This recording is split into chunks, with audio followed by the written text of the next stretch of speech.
Good morning, all of you. Welcome to my new lecture of strength of material. So, friends, last lecture में हमने elastic constant Young's modulus of elasticity के बारे में पढ़ा था. आज के लेक्चर में हम next elastic constant that is G, K and mu के बारे में डिस्कस करेंगे. लास्ट क्लास में मैंने बताया था कि इलास्टिक कांस्टेंट क्या होता है, उसको मैंने डिफाइन किया था. That means elastic behaviour of a given material called elastic constant, and for homogeneous and isotropic material the number of elastic constants are 4, that is E, G, K and mu, where E equal to Young's modulus of elasticity, G equal to modulus of rigidity, जिसको कि हम लोग shear modulus of elasticity भी बोलते हैं, K equal to bulk modulus of elasticity और modulus of volume expansion, and mu equal to Poisson's ratio, जिसमें Poisson's ratio को मैं आज डिस्क्राइब करूंगी. एंड लास्ट क्लास में मैंने यंग्स मॉडुलस ऑफ इलास्टिसिटी को डिटेल्स में पढ़ा था. नाउ सबसे पहले what is shear modulus of elasticity? It is generally denoted by G and is also called modulus of rigidity. इसको हम लोग modulus of rigidity भी कहते हैं. It is denoted by gamma. As per Hooke's law, within elastic limit, shear stress directly proportional to shear strain. That is, shear stress equal to constant of proportionality into shear strain. That is, shear stress is equal to G into gamma. Means shear stress is equal to G into shear strain. ये जो G है, जिसको constant of proportionality हम यहाँ पे consider कर रहे हैं, इसी G को हम लोग क्या बोलते हैं? शियर मॉडुलस ऑफ इलास्टिसिटी या मॉडुलस ऑफ रिजिडिटी, इसको हम लोग कहते हैं. So G equal to tau बटा gamma, that is G is the ratio of shear stress to the shear strain. Now we know that shear stress ऐसा stress है जो क्रॉस सेक्शन के पैरेलल लगता है. मीन्स शियर स्ट्रेस कैसा है? जो क्रॉस सेक्शन के पैरेलल लगता है. यहाँ पे मैंने आपको डायग्राम द्वारा दिखाया है कि यहाँ पे शियर स्ट्रेस, ये 3 प्लेन मैं दिखा रही हूँ यहाँ पे, एक्स, वाई एंड जेड, या फिर हम x1, x2, x3 भी इसको कंसीडर कर सकते हैं. सो शियर स्ट्रेस जब भी एक्ट करेगा वो या तो अगर ये x2 है तो x2 के पैरेलल एक्ट करेगा, नहीं तो फिर x1 है तो x1 के पैरेलल ये एक्ट करेगा. दैट मीन्स शियर स्ट्रेस ऐसा स्ट्रेस है जो क्रॉस सेक्शन के पैरेलल एक्ट करता है. And what is shear strain? Shear strain is the initial right angle. Shear strain is the initial right angle between 2 line elements which are parallel to x and y axis. So अगर हम shear strain की बात करें तो अगर मेरा कोई object rectangle है और इस पे अगर हम टेंजेंशियल लोड अप्लाई करते हैं, मान लिया कि इस पॉइंट पे टेंजेंशियल लोड हम लोग अप्लाई कर रहे हैं P, तो इसके चलते इसका जो डिफॉर्मेशन होगा, जिसको कि एंगुलर डिफॉर्मेशन मीन्स थीटा से ये डिफॉर्म हो जाएगा, कुछ इस तरह से हो जाएगा. मीन्स ये थीटा एंगल से ये डिफॉर्म हो गया. सो इसी डिफॉर्मेशन को हम लोग क्या बोलते हैं? शियर स्ट्रेन बोलते हैं. चूंकि शियर स्ट्रेन इक्वल टू क्या होगा? Shear angle. So gamma equal to 5. So shear strain horizontal भी हो सकता है एंड शियर स्ट्रेन वर्टिकल भी हो सकता है. जैसा कि मैं यहाँ पे दिखा रही हूँ इस फिगर द्वारा कि मैंने वर्टिकली यहाँ पे टेंजेंशियल लोड अप्लाई किया तो ये डी पॉइंट जो था मेरा वो डी डैश पे शिफ्ट हो गया और सी पॉइंट जो है वो सी डैश पे शिफ्ट हो गया. उसी तरह से ये दोनों भी हो सकते हैं, या तो हॉरिजॉन्टली या वर्टिकली या बोथ. हॉरिजॉन्टल भी हो सकते हैं और ये वर्टिकल भी हो सकते हैं। जैसे मैंने यहाँ पे दिखाया, दोनों केस एक साथ हो रहे हैं। जब मैंने हॉरिजॉन्टली अप्लाई किया था लोड को तो क्या हुआ था, बी से बी डैश पे गया था ये पॉइंट, और सी डैश पे जाएगा। उस तरह से डी डैश पे गया और सी जो है वो सिमिलरली सी डैश पे जाएगा। तो दोनों का कहीं ना कहीं रिजल्टेंट होगा। मान लिया कि सी डैश, सो ये जो है सी डैश पे यहाँ पे ये कन्वर्ट हो गया। दैट मीन्स अगर मेरा ऑब्जेक्ट कुछ इस तरह से है, यहाँ पे इस तरह से है, तो हॉरिजॉन्टल एंड वर्टिकल दोनों साइड से शियर स्ट्रेन के चलते उसका शेप कुछ इस तरह से यहाँ पे हो जा रहा है। मीन्स दोनों वर्टिकल और हॉरिजॉन्टल दोनों में यहाँ पे चेंजिंग आ रही है। सो मैंने इस तरह से आपको बताया कि शियर स्ट्रेस और शियर स्ट्रेन क्या होता है।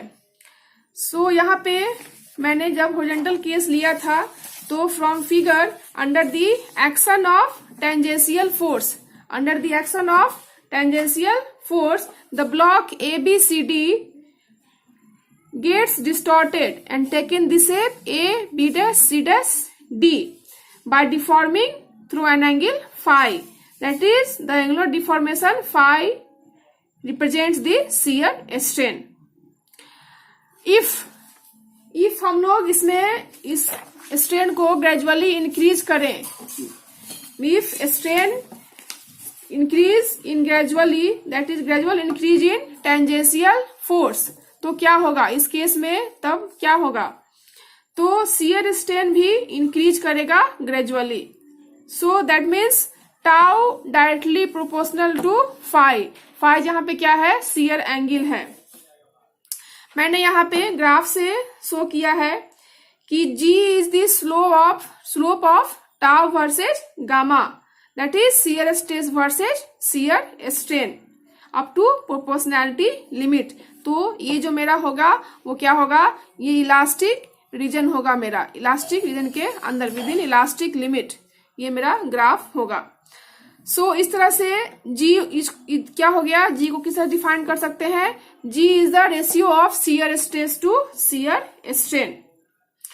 एंड चूंकि शियर स्ट्रेन जो होता है वो शियर एंगल के बराबर होता है, इसलिए हम डिफाइन कर सकते हैं कि G is the ratio of shear stress to shear angle. So now for a given stress, अगर कोई स्ट्रेस दिया हुआ है तो उसके अकॉर्डिंग जो है वो G किस तरह से वैरी करेगा। अगर G इंक्रीज करता है तो इस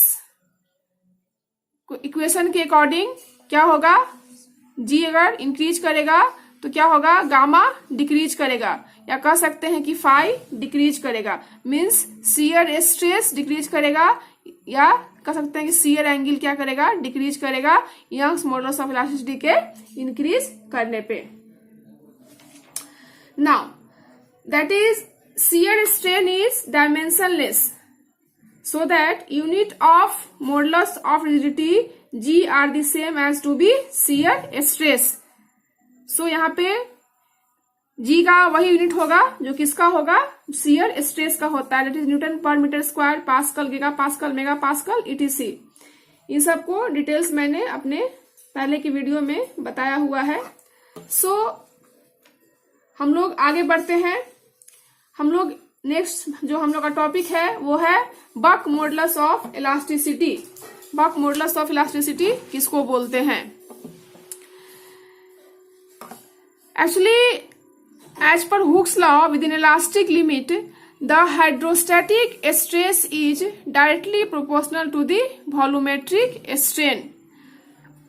बट यहाँ पे क्वेश्चन अराइज होता है कि हाइड्रोस्टैटिक स्ट्रेस किसको बोलते हैं। इसको मैं आपको एग्जांपल से समझा रही हूं। हमने फ्लूइड में पास्कल्स लॉ पढ़ा होगा।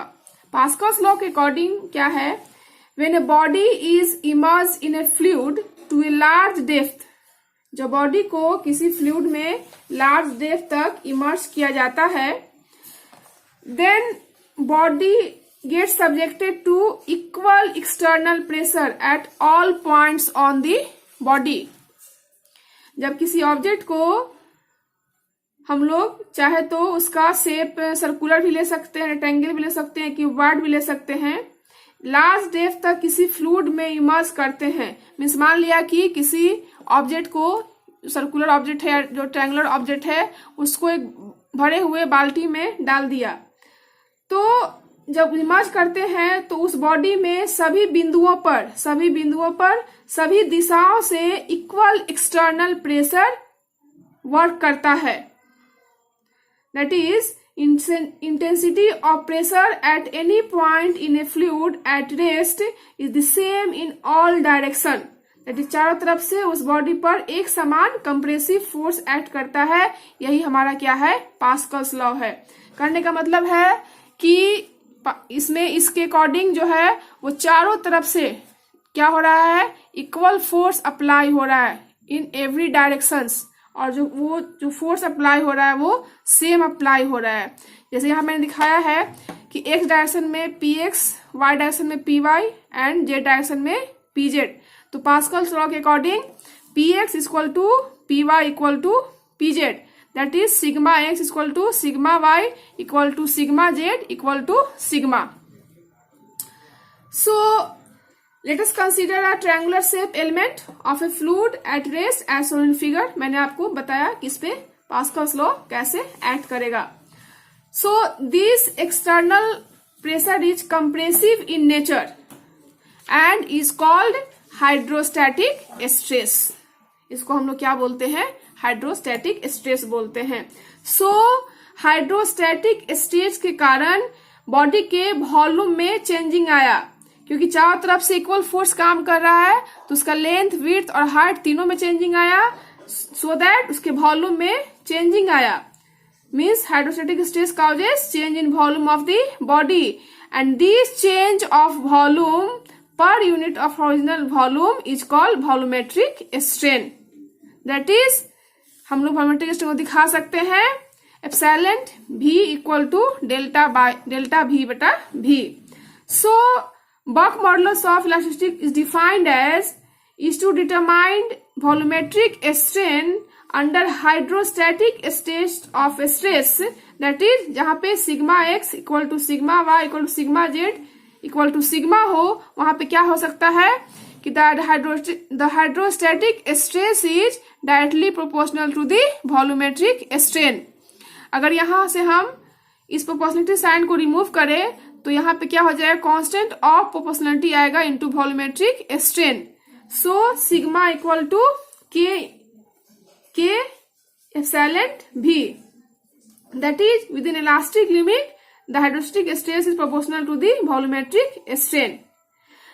सो यहाँ से जो मेरा k का जो वैल्यू निकल रहा है, जिसको कांस्टेंट ऑफ प्रोपोर्शनलिटी बोलते हैं, इसी को हम लोग बक मॉडुलस ऑफ इलास्टिसिटी बोलते हैं। इसको हम लोग मॉडुलस ऑफ वॉल्यूम एक्सपेंशन भी बोलते हैं, इसको मॉडुलस ऑफ वॉल्यूम एक्सपेंशन भी बोलते हैं। सो बक मॉडुलस का डिफिनेशन क्या हुआ, it is the ratio of hydrostatic stress to the volumetric strain. Volumetric strain को हम लोग कैसे समझेंगे, यहाँ पे मैंने वॉल्यूमेट्रिक स्ट्रेन को समझाने के लिए फिगर का इस्तेमाल किया है।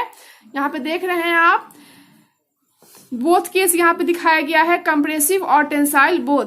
यहाँ पे मैंने कंप्रेसिव में consider a cuboid of side x y and z. मैंने एक क्यूबॉइड लिया है जिसका साइड एक्स वाई जेड है। अगर इसमें हाइड्रोस्टैटिक स्ट्रेस अप्लाई किया जाए तो इसका जो साइड है वो dx, dy, dz में रिस्पेक्टिवली चेंज हो जाता है।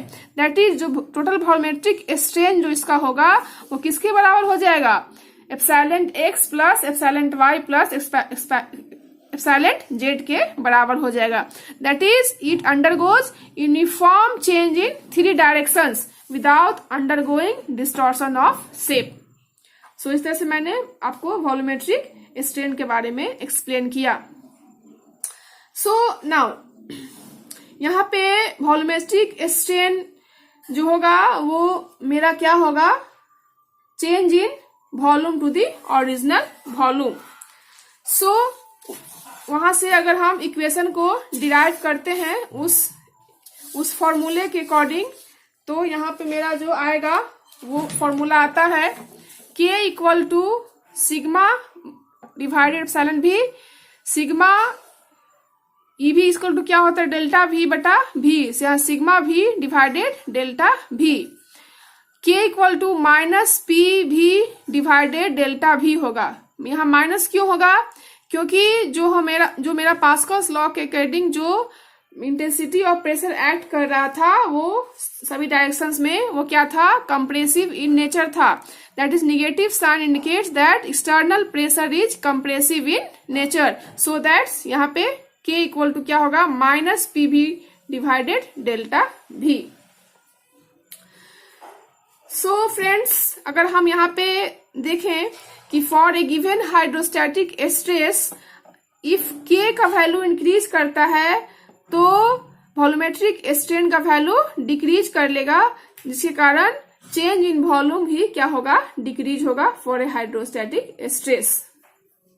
नाउ आगे बढ़ते हैं हम लोग. मैंने इससे पहले आपको क्या क्या बताया? Bulk modulus of elasticity and shear modulus of elasticity. Now what is Poisson's ratio? अब मैं पॉइजन्स रेशियो को बता रही हूं. पॉइजन्स रेशियो को हम लोग जनरली म्यू से डिनोट करते हैं, जिसको कि हम लोग 1/m भी बोलते हैं. m क्या है यहाँ पे? म्यू जैसा है वैसा ही m है. मीन्स अगर म्यू को हम कांस्टेंट ऑफ प्रोपोर्शनैलिटी अगर यहाँ पे कंसिडर करते हैं तो म्यू भी यहाँ पे कांस्टेंट है और इसका वैल्यू जो है वो 3 and 4 के बीच में वैरीज करता है for different materials. Now, what is Poisson's ratio? When the deformation of the bar is within elastic limit, lateral strain directly proportional to longitudinal strain.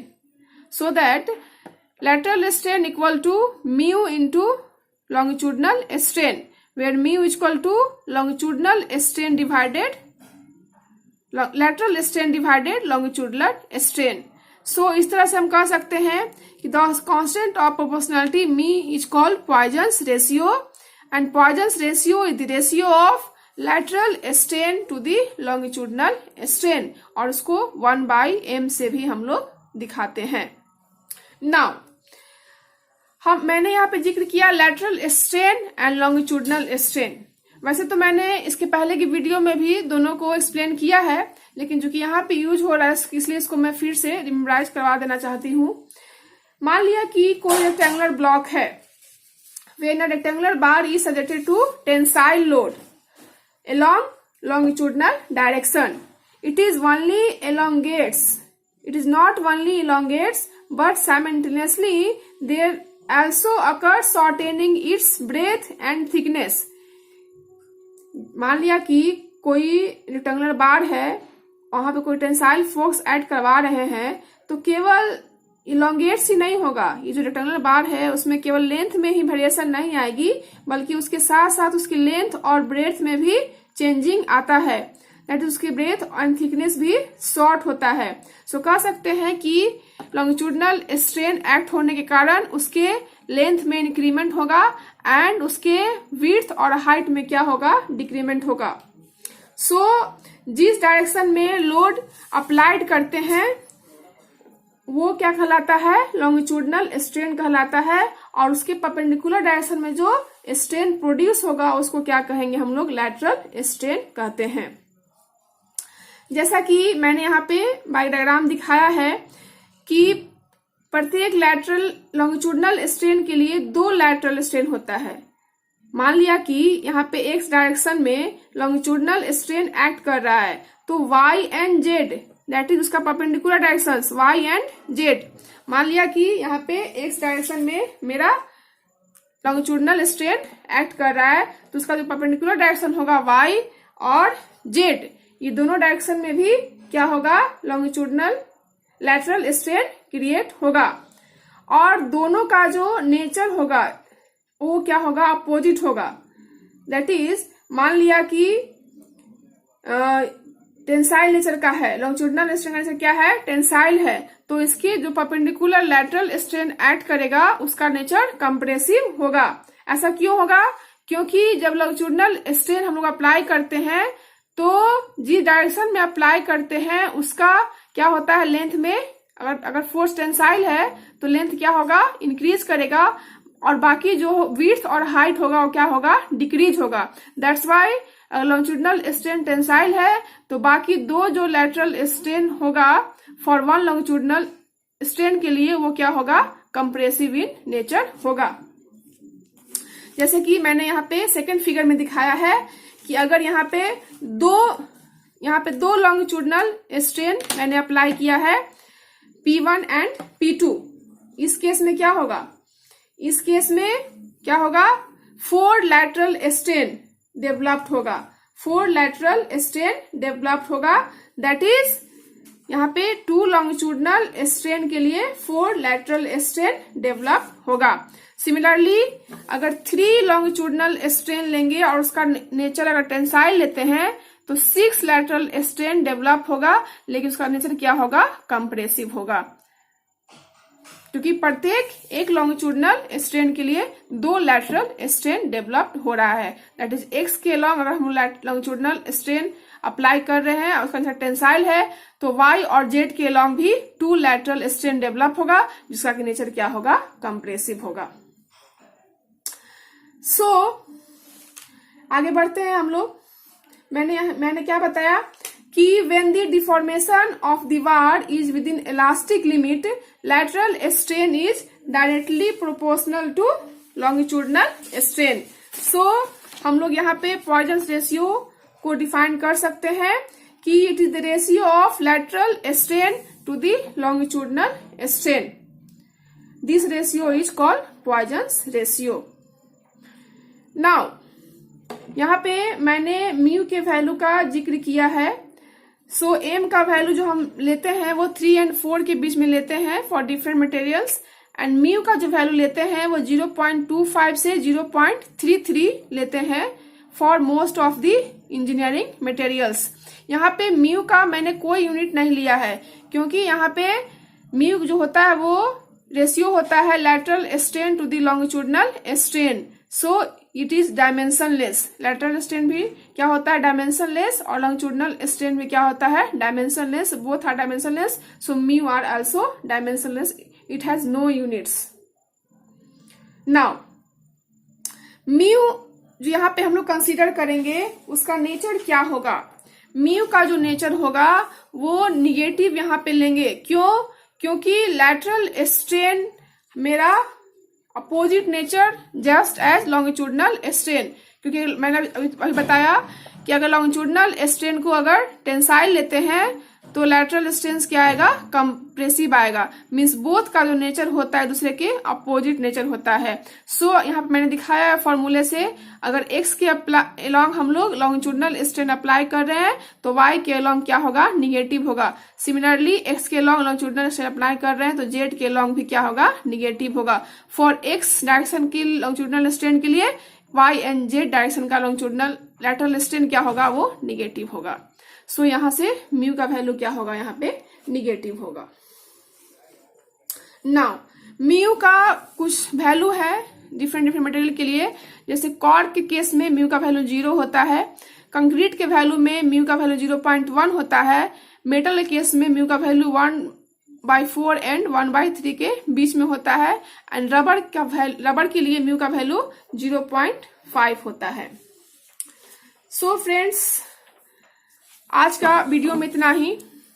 यहाँ पे मैं आपको बताना चाहूंगी कि इस वीडियो को लास्ट तक देखना ना भूलें, फॉर ज्यादा से ज्यादा आपको इससे बेनिफिट मिल सके। अगर आपको आज का मेरा वीडियो पसंद आया हो तो कमेंट बॉक्स में जाकर कमेंट जरूर करें, and for more video like share and subscribe करना ना भूलें। Thank you.